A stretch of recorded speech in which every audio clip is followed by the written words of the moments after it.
In the middle of the North Atlantic, the Titanic did not look fragile. It looked impossible. A floating city of steel, light, and confidence. Moving through a darkness no one truly understood, but every disaster leaves behind small objects. A watch, a mensaje, a warning that arrived too late, or was never treated seriously enough. When Titanic left Southampton, she carried more than passengers. She carried pride, wealth, ambition, and the belief that modern engineering had finally defeated the sea.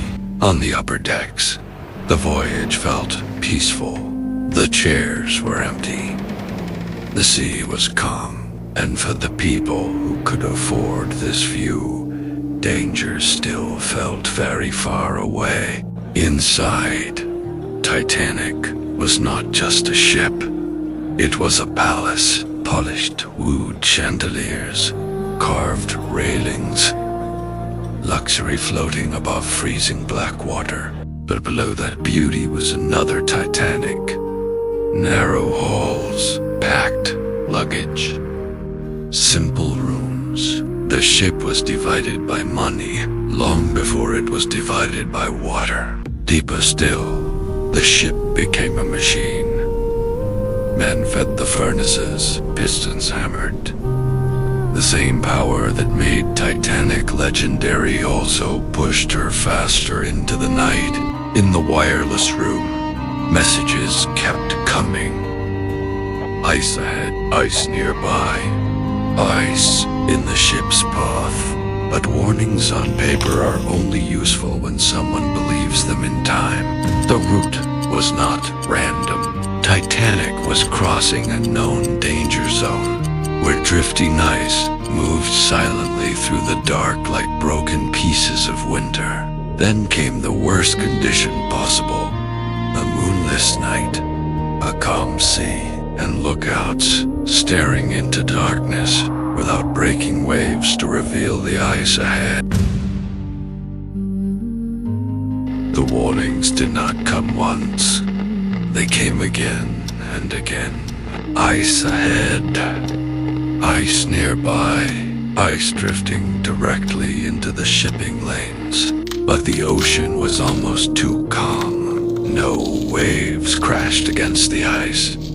No white foam marked the danger. The sea became a mirror hiding what was ahead. Then the darkness finally gave shape to the impossible. A wall of ice appeared directly in Titanic's path. On the bridge, seconds mattered. Orders were shut, the wheel turned. The engines were reversed, but a ship this large did not answer instantly. The iceberg did not tear the Titanic open like a movie explosion. It scraped along the side, opening a series of wounds below the waterline. For many passengers, the first sign was not panic. It was a glass trembling, a chair shifting, a strange pause in a room that still looked perfectly safe. Below deck, the truth arrived first. Icy water entered the mailroom, swallowing sacks, papers, and proof that the ship was already losing the fight. Then the water reached the machinery. Men who had spent the voyage feeding the ship's power were now running from the ocean, entering beneath their feet. The math was brutal. Too many compartments were flooding. Too much water was entering. Titanic was not wounded. Titanic was dying. Above deck, the lifeboats were uncovered, but the passengers still did not understand.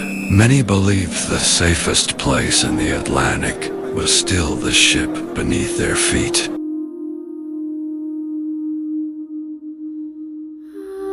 At first, the deck did not look like the end of the world. It looked like confusion.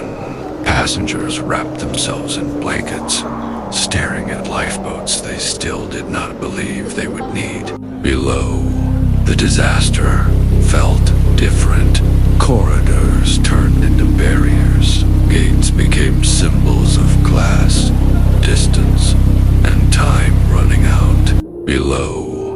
disaster felt different.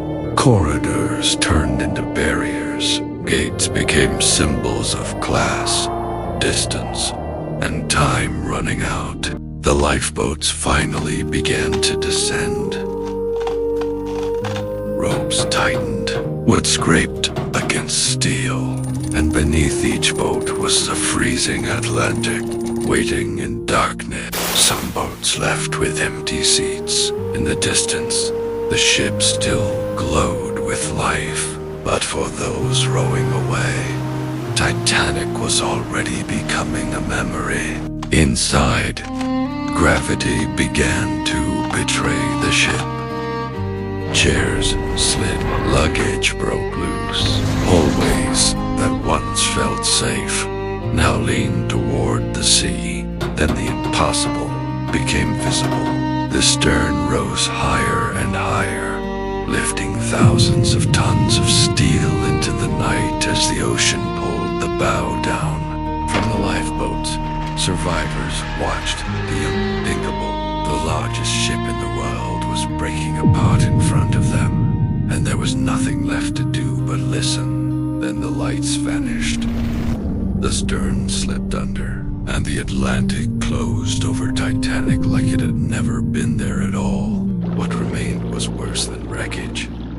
A chair, a lifebelt, broken wood. Small things floating where a floating city had disappeared.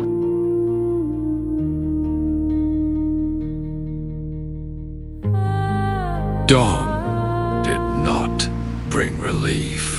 It only revealed what the night had taken. The lifeboats drifted through freezing water, carrying survivors who had watched a world disappear behind them. Then, through the gray morning haze, rescue finally appeared. The Carpathia came not as a miracle, but as the first witness to a disaster already complete on shore. The tragedy became real in a different way. Empty blankets, unclaimed luggage, people waiting for names that would never be called. By morning, the world began to read the story, but newspapers could only print the facts. They could not capture the cold, the darkness, or the sound of the ship breaking apart. CapCut animation. Then came the questions. Who knew about the ice? Why were boats lowered with empty seats? And why had confidence survived longer than caution? What remained were objects.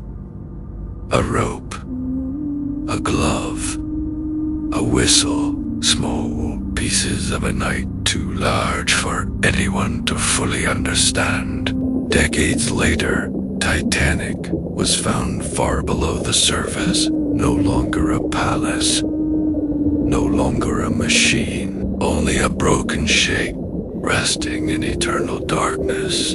Inside the wreck, the luxuries almost unrecognizable. Stairways, railings, and rooms built for elegance now belong to the ocean. More than a century later, the ocean is still a memorial. No monument can fully hold the weight of what happened there. Titanic is remembered as a ship that sank, but the darker truth is this. It was a warning about certainty, speed, status, and the danger of believing disaster could not happen. Follow and share to unlock another case. Thank you for watching.